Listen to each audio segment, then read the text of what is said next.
Hello बच्चों, आज की इस वीडियो में हम आपको बताएंगे कक्षा 8 हिंदी वसंत के अंतर्गत पाठ 18 टोपी पाठ का सारांश और साथ ही साथ पाठ से संबंधित प्रश्नों के उत्तर भी। तो आप लगातार देखते रहें वीडियो और जुड़े रहें हमारे साथ। सबसे पहले बच्चों आइए यहाँ पर एक नज़र डालते हैं पाठ पर। आप चाहें तो अपनी पाठ्य पुस्तक से भी इस पाठ को पढ़ सकते हैं और चाहें तो यहाँ से भी पढ़ सकते हैं, लेकिन याद रहे बच्चों एक बार पाठ को ज़रूर से ज़रूर पढ़ लें। इससे ये होगा कि जो यहाँ पर इस पाठ से संबंधित सारांश और प्रश्नों के उत्तर आपको बताए जाएंगे उन्हें आप अच्छे से समझ पाएंगे और अपनी परीक्षा की अच्छी सी तैयारी कर पाएंगे। तो आप इस पाठ के प्रश्न उत्तर और सारांश अपनी नोटबुक में नोट करें और उन्हें अच्छे से याद करें। जैसे ही यहाँ पर पाठ समाप्त होता है बच्चों, हम आपको लिए चलेंगे इस पाठ के प्रश्न उत्तरों पर और साथ ही साथ पाठ के सारांश पर। तो आप उसे ध्यानपूर्वक देखेंगे।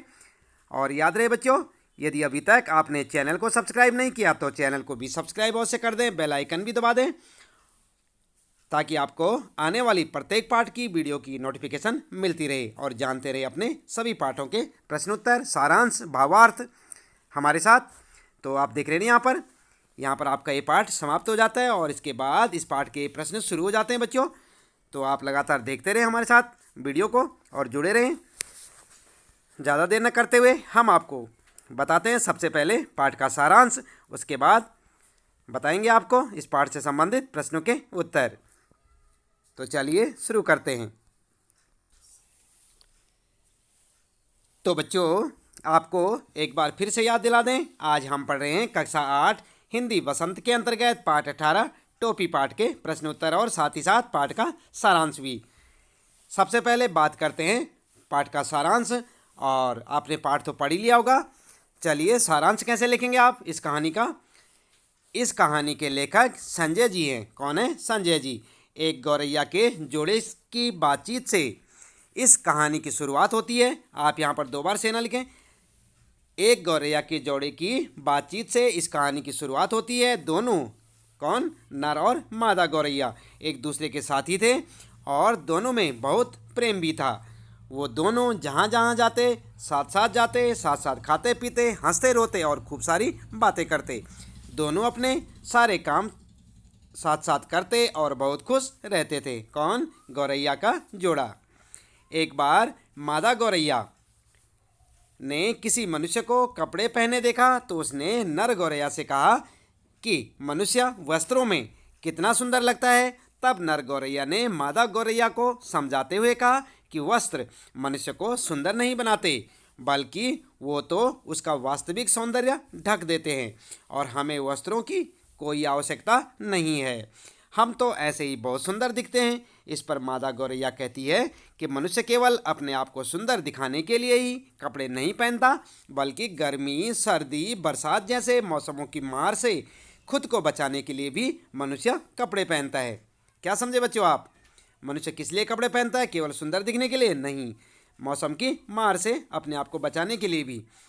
तब नर गौरैया मादा गौरैया को समझाते हुए कहता है कि असली टोपी तो आदमियों का राजा पहनता है। ठीक है, कौन पहनता है? आदमियों का राजा।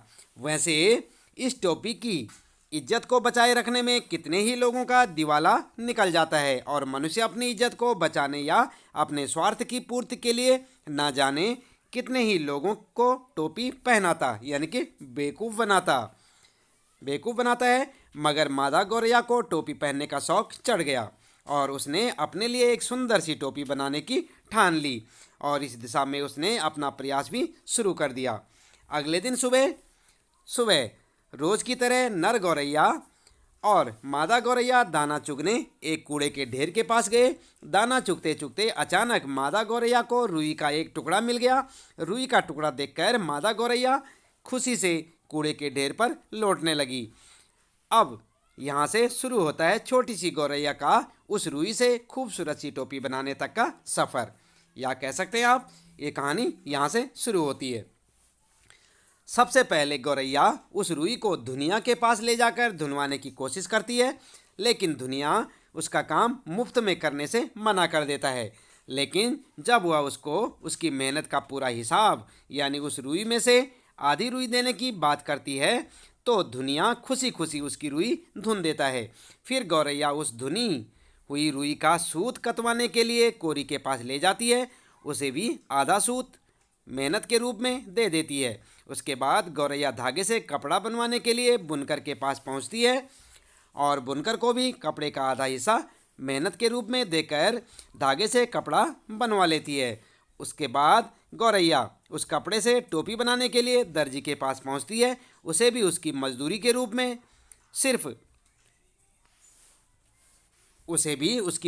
रूप में आधा कपड़ा दे देती है। दर्जी ने खुश होकर न सिर्फ उसकी टोपी बनाई, साथ में उसमें 5 ऊन के फूल भी लगा दिए।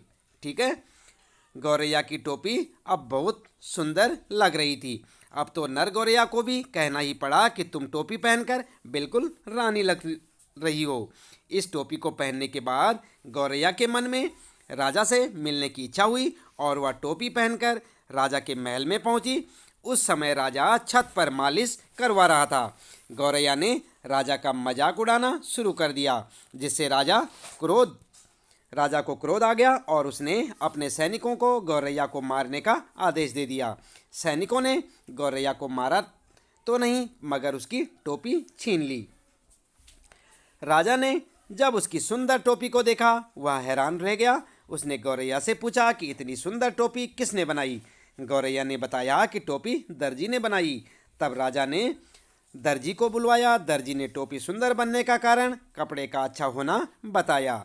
इस प्रकार फिर एक एक करके बुनकर, कोरी, धुनिया को राजा ने अपने दरबार में बुलाया। सभी ने राजा को बताया कि गौरैया ने सभी को उनकी मेहनत की पूरी मजदूरी दी थी, इसलिए उन्होंने भी ईमानदारी से काम किया। अपनी टोपी छीनती देख गौरैया जोर जोर से चिल्लाने लगती है कि उसने हर व्यक्ति को उसकी मेहनत की पूरी कीमत चुकाई है। राजा कंगाल है। क्या कहती है गौरैया? राजा कंगाल है, वह प्रजा को बहुत सताता है, उनसे मनमाना कर वसूलता है। अब उसने उसकी टोपी भी छीन ली है। खुद पूरा मेहनताना देखकर अच्छी टोपी नहीं बनवा सकता। समझ गए ना आप? गौरैया ने राजा को जो है कंगाल कहा और कहा कि वह जो है प्रजा को बहुत सताता है, किसी को उसकी मेहनत का पूरा मेहनताना नहीं देता। अब राजा को लगने लगता है कि गौरैया कहीं उसकी सारी पोल न खोल दे। यह सोचकर राजा ने गौरैया की टोपी वापस कर दी। गौरैया ने टोपी पहनी और उड़ते हुए जोर जोर से, राजा डरपोक है इसलिए उसने टोपी लौटा दी, कहती हुई वहाँ से चली गई। तो बच्चों, ये थी यहाँ पर पूरी कहानी जिसका हमने आपको सारांश बताया। यहाँ पर उम्मीद है कि आपको अच्छे से समझ आया होगा। आप इसे एक बार फिर से देख सकते हैं और इसे आप अपनी नोटबुक में नोट करें। जो कहानी आपकी पाठ्य पुस्तक में दी गई है उसे भी ज़रूर से ज़रूर पढ़ें और अच्छे से याद करें बच्चों। इसके बाद हम आपको बताते हैं इस पाठ से संबंधित प्रश्नों के उत्तर। तो आप लगातार देखते रहें वीडियो और जुड़े रहें हमारे साथ। चलिए जानते हैं प्रश्नों के उत्तर। बात करते हैं बच्चों यहाँ पर अभ्यास प्रश्नोत्तर में। सबसे पहला प्रश्न आपके लिए, गौरैया और गौरा के बीच किस बात पर बहस हुई और गौरैया को अपनी इच्छा पूरी करने का अवसर कैसे मिला? तो कैसे मिला आपने पाठ तो पढ़ ही लिया होगा बच्चों। उत्तर क्या लिखेंगे? उत्तर लिखेंगे गौरैया और गौरा के बीच आदमी के वस्त्र पहनने को लेकर बहस हुई। गौरैया वस्त्र पहनने के पक्ष में थी और गौरा विपक्ष में। गौरैया को आदमी द्वारा रंग बिरंगे कपड़े पहनना अच्छा लग रहा था, जबकि गौरा का कहना था कि कपड़ा पहन लेने के बाद आदमी बदसूरत लगने लगता है। कपड़े पहन लेने के बाद आदमी की कुदरती खूबसूरती ढक जाती है। उसी बहस के दौरान गौरैया ने अपनी टोपी पहनने की इच्छा को व्यक्त किया। उसकी इच्छा तब पूरी हुई जब एक दिन चुगते चुगते उसे रुई का एक फाहा मिल गया। उसने सूत कतवाया और टोपी पहनने की इच्छा पूरी की। तो यहाँ पर क्या लिखेंगे आप? जब एक दिन, ध्यान दें बच्चों, यहाँ पर ध्यान देंगे, तब पूरी हुई जब एक दिन, यहाँ पर जो है इतना लिखें आप, चुगते चुगते उसे रुई का एक फाहा मिल गया, उसने सूत कतवाया और टोपी पहनने की इच्छा पूरी की। ठीक है, तो इस प्रकार से आप लिखेंगे। यहाँ पर थोड़ा काट दें बच्चों। और इसके बाद अगला प्रश्न है बच्चों, दूसरा प्रश्न है, टोपी बनवाने के लिए गौरैया किस किस के पास गई? टोपी बनने तक के एक एक कार्य को लिखें। तो आपने कहानी में पढ़ ही लिया होगा। उत्तर में क्या लिखेंगे? उत्तर लिखेंगे बनवाने के लिए गौरैया धुनिया, कोरी, बुनकर और दर्जी के पास गई थी ना इन सब के पास। धुनिया के पास रुई धुनवा कर वह उसे लेकर कोरी के पास जा पहुंची। उसे कोरी से कतवा लिया। कते हुए सूत को लेकर वह बुनकर के पास गई। उसने बुनकर से कपड़ा बुनवाया। कपड़े को लेकर वह दर्जी के पास गई। उसने उस कपड़े से गौरैया की टोपी सिल दी। साथ ही टोपी पर 5 फूंदने यानी कि फूल जड़ दिए, जिससे गौरैया की टोपी अधिक खूबसूरत हो गई। तो ठीक है बच्चों, यहाँ पर दूसरे प्रश्न का उत्तर आप इस प्रकार से लिख सकते हैं। आता है तीसरा प्रश्न, गौरैया की टोपी पर दर्जी ने 5 फूंदने या फूल क्यों जड़ दिए? तो उत्तर क्या लिखेंगे आप? उत्तर लिखेंगे गौरैया की टोपी पर दर्जी ने 5 फूंदने लगाए क्योंकि दर्जी को वाजिब मजदूरी मिली थी, जिससे वह खुश था। दर्जी राजा और उसके सेवकों के कपड़े सिलता था जो उससे मुफ्त काम करवाते थे, लेकिन गौरैया ने अपनी टोपी सिलवाने के बदले में दर्जी को मजदूरी स्वरूप आधा कपड़ा दिया। ठीक है, तो इस प्रकार से तीसरा प्रश्न है ये, और उसका उत्तर। चौथा प्रश्न है बच्चों, गौरैया के स्वभाव से यह प्रमाणित होता है कि कार्य की सफलता के लिए उत्साह आवश्यक है। सफलता के लिए उत्साह की आवश्यकता क्यों पड़ती है? तर्क सहित लिखिए। तो यहाँ पर उत्तर लिख सकते हैं आप, सफलता के लिए उत्साह आवश्यक है। कहा भी गया है कि मन के हारे हार है और मन के जीते जीत। उत्साह से ही हमारे मन में किसी भी कार्य के प्रति जागरूकता उत्पन्न होती है। यदि हम किसी भी कार्य को बेमन से करेंगे तो निश्चय ही हमें उस कार्य से पूर्णतः सफलता नहीं मिलेगी।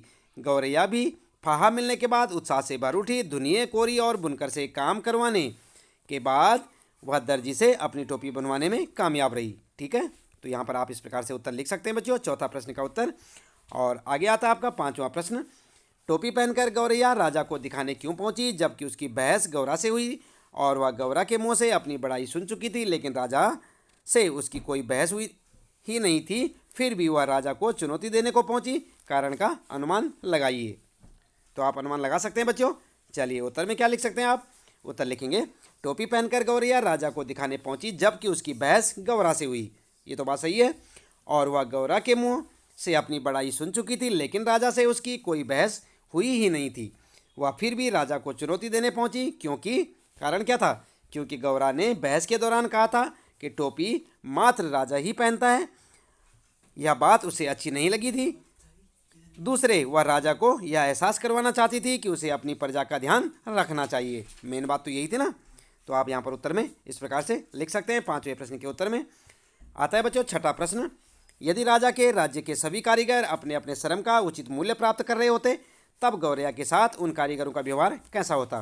तो कैसा होता? उत्तर लिखेंगे आप, यदि राजा के राज्य के सभी कारीगर अपने अपने श्रम का उचित मूल्य प्राप्त कर रहे होते तब गौरैया के साथ उन कारीगरों का व्यवहार सामान्य होता और सर्वप्रथम वे राजा का काम करते, क्योंकि उनका काम ज़्यादा था। आई बात समझ में? तो यदि जो है सभी कारीगरों को राजा जो है उचित श्रम देता तो यहाँ पर क्या लिखेंगे आप? यहाँ पर जो है छठा प्रश्न ये, और इसका उत्तर इस प्रकार से लिखें। आगे आता है बच्चों सातवां प्रश्न, चारों कारीगर राजा के लिए काम कर रहे थे। एक रजाई बना रहा था, दूसरा अचकन के लिए सूत काट रहा था, तीसरा बागा बुन रहा था, चौथा राजा की 7वीं रानी की 10वीं संतान के लिए झब्बे सिल रहा था। उन चारों ने राजा का काम रोककर गौरैया का काम क्यों किया? तो आप समझ ही गए होंगे पाठ को पढ़ के। चलिए, उत्तर में लिखेंगे राजा ने, या लिखेंगे आप, चारों ने राजा का काम रोककर गौरैया का काम किया क्योंकि वे सभी राजा का काम डर के कारण कर रहे थे, अपनी मर्जी से नहीं। गौरैया से उन लोगों को काम की वाजिब मजदूरी यानी कि सही कीमत मिल रही थी, जिससे वे सब खुश थे, इसलिए उन्होंने सबसे पहले गौरैया का काम किया। तो यहाँ पर सातवां प्रश्न का उत्तर आप इस प्रकार से लिख सकते हैं बच्चों। आगे आते हैं आपके लिए भाषा की बात के प्रश्न। आठवां प्रश्न है, गाँव की बोली में कई शब्दों का उच्चारण अलग होता है, उनकी बर्तनी भी बदल जाती है। जैसे गौरैया का ग्रामीण उच्चारण है, क्या नाम है? आप क्या समझे? गौरैया को गांव में क्या बोलते हैं? गवरैया। उच्चारण के अनुसार इस शब्द की बर्तनी लिखी गई है फूंदना। फूल गेंदा का बदला हुआ रूप है। तो कहानी में अनेक शब्द हैं जो ग्रामीण उच्चारण में लिखे गए हैं, जैसे आप देख सकते हैं मुल्क मुल्क, क्षमा क्षमा और मजूरी मजदूरी। तो ये जो है यहाँ पर बच्चों इस साइड में क्या है? ये ग्रामीण शब्द हैं। किस साइड में? ये हैं ग्रामीण। ठीक है, जैसे मलार मलार। ठीक है, और आप क्षेत्रीय या गांव की बोली के उपयोग में होने वाले कुछ ऐसे ही शब्दों को और खोजिए और उनका मूल रूप लिखिए। जैसे आप देख सकते हैं टेम टाइम को बोलते हैं, टेशन टिशन स्टेशन को बोलते हैं। तो इसी प्रकार से उत्तर में आप लिख सकते हैं क्षेत्रीय भाषा के कुछ शब्द और मूल भाषा क्या है, यहाँ पर आप इस प्रकार से उत्तर लिख सकते हैं, जैसे घैला यानी कि घड़ा, भीख यानी भिक्षा, और भात यानी कि चावल, तरकारी सब्जी। ठीक है, सब्जी को गांव में तरकारी बोलते हैं ना, तो इसी प्रकार से आप अपना उत्तर लिख सकते हैं। इस प्रश्न का 8वां प्रश्न है ये। और इसके बाद बच्चों 9वां प्रश्न आता है आपका, मुहावरों के प्रयोग से भाषा आकर्षक बनती है ना। तो मुहावरे वाक्य के अंग होकर प्रयुक्त होते हैं, इनका अक्षरतः अर्थ नहीं बल्कि लाक्षणिक अर्थ लिया जाता है। पाठ में अनेक मुहावरे आए हैं, और कौन कौन से, जैसे टोपी को लेकर 3 मुहावरे हैं, जैसे कितनों को टोपी पहनानी पड़ती है। शेष मुहावरों को खोजिए और उनका अर्थ ज्ञात करने का प्रयास कीजिए। तो आपने पाठ में पढ़े होंगे, और भी मुहावरे होते हैं। टोपी उछालना मतलब इज्जत उछालना, एक गलत काम करने से आदमी की टोपी उछलते देर नहीं लगती। इस प्रकार से आप उत्तर में लिख सकते हैं। दूसरा लिख सकते हैं आप, टोपी से ढक लेना यानी इज्जत ढक लेना, इज्जत बचा लेना, अपने घर की बात को टोपी से ढक लेना ही अच्छा है। ठीक है, तो इस प्रकार से आप जो यहाँ पर लिख सकते हैं बच्चों। इसके साथ ही यहाँ पर इस पाठ से संबंधित प्रश्नों के उत्तर समाप्त होते हैं। उम्मीद है कि आपको अच्छे से समझ आए होंगे। आप इन्हें बार बार इस वीडियो को देखें, सुनें, समझें और इन उत्तरों को अपनी नोटबुक में नोट करें। अच्छी सी परीक्षा की तैयारियां करें और लगातार इसी प्रकार जुड़े रहें हमारे साथ, देखते रहें वीडियो। आने वाले सभी पाठों की वीडियोज़ को देखने के लिए आप चैनल को सब्सक्राइब कर सकते हैं। चैनल को सब्सक्राइब करें, लाइक शेयर करना ना भूलें और लगातार देखते रहें अपने सारे प्रश्नों के उत्तर। तो मिलते हैं फिर अगली वीडियो में बच्चों।